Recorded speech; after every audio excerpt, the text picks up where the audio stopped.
नमस्कार, स्वागत है आपका द न्यूज़ लॉन्चर पर। मैं हूं अशोक वानखेड़े, लेकर आया हूं आपका अपना कार्यक्रम द एक्स-रे। एक खबर, अब खबर तो बिहार में ढूँढनी पड़ेगी, सवाल निर्णय आने का नहीं है। अब अहम सवाल है, मुख्यमंत्री कौन? क्या नीतीश मुख्यमंत्री बनेंगे? क्या भाजपा अपने बलबूते पे सरकार बना के अपना मुख्यमंत्री बनाएगी? क्या इसके बीच में नया रास्ता ढूँढने के लिए चिराग पासवान कुछ और ज़्यादा अपने थाली में घी लेने का प्रयास कर रहे हैं? कई खबरें हैं। एक खबर जब मैंने देखी बिहार से कि नीतीश कुमार ही बिहार के मुख्यमंत्री, जेडीयू बोले नीतीश ही रहेंगे। जब मैंने इस खबर को एक्स-रे से देखा, तो मुझे लगा कि बिहार के मुख्यमंत्री पद पे बहुत जल्दी हिसाब होने वाला नहीं, समय लगेगा। और इसमें जो चीज़ें हो रही है, वो पर-दर-परत इस पे बात करेंगे। बिहार विधानसभा चुनाव 2025 के प्रचंड जीत के बाद नई सरकार के गठन पर कवायद शुरू हो गई है। सियासी गलियारों में ये एक सवाल बड़े तेजी से चल रहा है कि बिहार का अगला मुख्यमंत्री कौन होगा। इस पर जनता दल यूनाइटेड ने स्पष्ट किया है कि नीतीश कुमार ही बिहार के सीएम रहेंगे। वहीं एनडीए के सबसे ज्यादा सीटों पर जीत दर्ज करने वाले भारतीय जनता पार्टी ने सीएम पद पर थोड़ा सस्पेंस बनाए रखा है। थोड़ा नहीं, बहुत ज्यादा।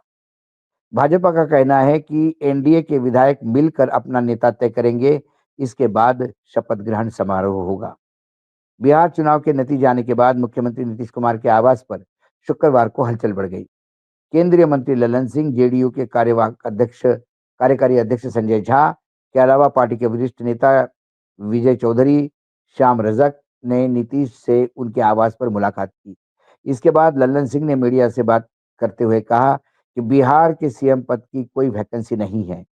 वहीं श्याम रजक ने भी स्पष्ट किया कि नीतीश ही फिर मुख्यमंत्री होंगे। दूसरी ओर भाजपा खुलकर नीतीश का नाम लेने से बच रही है। भाजपा के प्रदेश अध्यक्ष दिलीप जायसवाल ने मीडिया से बातचीत में कहा कि 1-2 दिन में पार्टी बिहार की जनता को धन्यवाद देने के लिए कार्यक्रम करेगी। इसके बाद सभी पार्टियों के विधायक अपना-अपना नेता चुनेंगे। फिर एनडीए के विधायक मिलकर अपना नेता चुनेंगे। जायसवाल ने कहा कि सरकार के गठन की संवैधानिक प्रक्रिया यही है। नीतीश से फिर से सीएम बनने के सवाल पर उन्होंने कहा कि यह केंद्रीय नेतृत्व तय करेगा। बिहार चुनाव में भाजपा के प्रभारी धर्मेंद्र प्रधान ने भी एक चैनल से बातचीत करते हुए सीएम के सवाल पर नीतीश का नाम लेने से बचे। उन्होंने इतना ही कहा कि अगला मुख्यमंत्री एनडीए का होगा। बता दें कि शुक्रवार को बिहार में जो नतीजे आए, उसमें एनडीए को 243 में से 202 सीटें मिली हैं और भाजपा और जदयू से जो सीटें यदि देखें तो भाजपा को 90 और जेडीयू को 85, एलजेपी-आर को 19 और हमको 5, रालोद को 4 सीटें दर्ज की गई है। अब दूसरी ओर ये तो नीतीश और ये लगातार वो हो रहे हैं, लेकिन दिल्ली में भी इसको लेके हलचल बड़ी तेज है।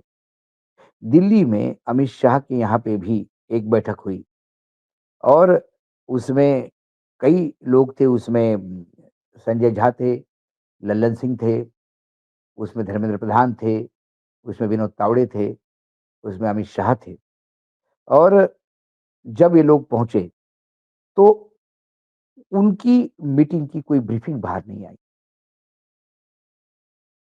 बिहार में यदि वो कहते हैं कि अपना-अपना जो जो स्टोरी बताई जा रही है कि अपना-अपना गुट, अपना-अपना नेता तय करेंगे। जनता दल यूनाइटेड की तरफ से नीतीश का नाम आगे आएगा। बीजेपी की तरफ से वो अपना एक दल का नेता चुनेंगे। चिराग पासवान की तरफ से एक नेता आएगा। आम आदमी पार्टी की तरफ से एक नेता आएगा। दूसरी जो पार्टी है उसके तरफ से एक नेता आएगा और फिर एनडीए की मीटिंग होगी। एनडीए की मीटिंग में किसका पलड़ा भारी होगा? यकीनन उसी का पलड़ा भारी होगा जो अमित शाह चाहेंगे। यदि बीजेपी और जनता दल यूनाइटेड की बात करें तो इसमें बीजेपी बड़ा भाई के रूप में है, भले ही 4 सीटें ज़्यादा हो। उसके बाद क्या चिराग पासवान अमित शाह के खिलाफ जाएँगे नीतीश के लिए या नीतीश को हिसाब करने का प्रयास करेंगे? क्योंकि चिराग के वजह से भी करीब-करीब काफ़ी चिराग को जितनी जितवा के लाए हैं, क्योंकि चिराग अपने आप को बीजेपी का हनुमान समझते हैं, तो वो पहले अपने राम के प्रति ये होंगे। यदि उनकी सीटें भी साथ में आ जाती हैं और मांझी और ये तो कहीं जाने से रहे। व्यक्तिगत रूप से सभी चाहते हैं कि नीतीश कुमार हो, लेकिन जब मतदान होगा, एनडीए का पूरा कुनबा बैठ के मतदान करेगा, तो उसमें नीतीश का जीतना मुश्किल है। ऐसे में बीजेपी ये खुद कहेगी कि हमने पहले ही कहा था कि नवनिर्वाचित विधानसभा में निर्णय जो है, वो विधायक करेंगे और एनडीए के विधायक यदि जो कोई नाम अमित शाह देंगे, कोई भी होगा ऐसा नाम जिसको हमको ढूँढना पड़ेगा कि ये विधायक कौन है? क्योंकि उड़ीसा में देखा, छत्तीसगढ़ में देखा, मध्य प्रदेश में देखा, राजस्थान में देखा, हर जगह, गुजरात में देखा। जब मुख्यमंत्री तय होता है तो अपने को पूछना पड़ता है कि ये फर्स्ट टाइमर है, कहाँ है, किधर से लड़ा था? क्योंकि जिसका कोई ज़्यादा बड़ा इतिहास नहीं, वही मुख्यमंत्री इनको चाहिए। क्योंकि जिसका बड़ा इतिहास होता है, वो मुख्यमंत्री अपना भविष्य खुद तय करने की क्षमता रखता है। और दिल्ली की सल्तनत किसी भी राज्य के मुख्यमंत्री को ये अधिकार नहीं देती कि वो अपना भविष्य तय करे। वो भविष्य भी दिल्ली तय करती है। जब तक चाहे मुख्यमंत्री रहेगा, जब नहीं चाहेगा तब नहीं रहेगा। क्योंकि वो विधायकों के भरोसे नहीं, दिल्ली के आदेश के अनुसार होता है। ये फैक्ट है। अब इस जद्दोजहद में यदि कोई ये कहे जनता दल यूनाइटेड कि नीतीश ही रहेंगे, उसके सिवा कोई चारा नहीं है। क्योंकि बार-बार जनता दल यूनाइटेड कह रहे हैं कि लोगों ने नीतीश के नेतृत्व पे भरोसा रखा है। लेकिन जितनी विनोद तावड़े ने बात की मीडिया से, जितनी बीजेपी के नेताओं ने बात की, यहाँ तक बोला गया कि ये जो 10,000 रुपए ट्रांसफर किए, इससे नहीं जीते हम। ये तो नरेंद्र मोदी की लगातार विकास की गाथा थी, जो बिहार में बह रही थी विकास की गंगा, और उसको देखते हुए नरेंद्र मोदी के नाम पे वोट मिले हैं। यदि सारी बीजेपी नीतीश कुमार को क्रेडिट तक देने को तैयार नहीं, यहाँ तक उनका क्रेडिट छीना जाता है कि ये 10,000 रुपए का भी कोई मायना नहीं है, तो फिर एक बात तो तय है कि अगला मुख्यमंत्री नीतीश कुमार नहीं होंगे। अब नीतीश के पास बचता क्या है? जब मैं एक्स-रे से देखता हूँ, विद्रोह करे। नीतीश को इस मोड़ पे लाके खड़ा किया बीजेपी ने कि नीतीश किसी के साथ भी मिलके सरकार नहीं बना सकते। चिराग के साथ वो जा नहीं सकते। एमआईएम उनको समर्थन नहीं देगा और देगा भी तो उसके 4 है, इनका कुछ नहीं बिगड़ता, 4 से टैली नहीं होती 222। पूरा कुनबा भी आ गया महागठबंधन का, तो भी 222 सीटें नहीं होती। 222 के लिए बीजेपी का होना अनिवार्य है। एक थ्योरी ये चलाई जा रही है जब एक्सेल से हम देखते हैं कि फिर दिल्ली अनस्टेबल होगी। 12 कुल सांसद नीतीश कुमार के कब्जे में हैं, यानी नीतीश कुमार के तरकश में हैं। लेकिन 12 में से कितने नीतीश के साथ रहेंगे, ये बहुत बड़ा सवाल है। 8 से ज़्यादा जो हमारी जानकारी है ऑलरेडी बीजेपी के साथ पैक हो गए हैं। 3-4 जो नीतीश के साथ है, वो भी डावाडोल स्थिति में है। बहुत ज़्यादा मुख्यमंत्री पद के लिए खिंचवाट हुई, तो क्या शिवसेना जैसी स्थिति जनता दल यूनाइटेड की होगी? क्या जनता दल यूनाइटेड में स्प्लिट होगा? क्या ज़्यादातर सांसद और विधायक किसी तीसरे के साथ चले जाएँगे? और फिर बाकी बचा हुआ कुनबा नीतीश के साथ रहेगा और नीतीश की हालत उद्धव ठाकरे जैसी होगी या शरद पवार जैसी होगी कि नया चुनाव चिन्ह लेके फिर खुद को ही साबित करने का प्रयास करना होगा।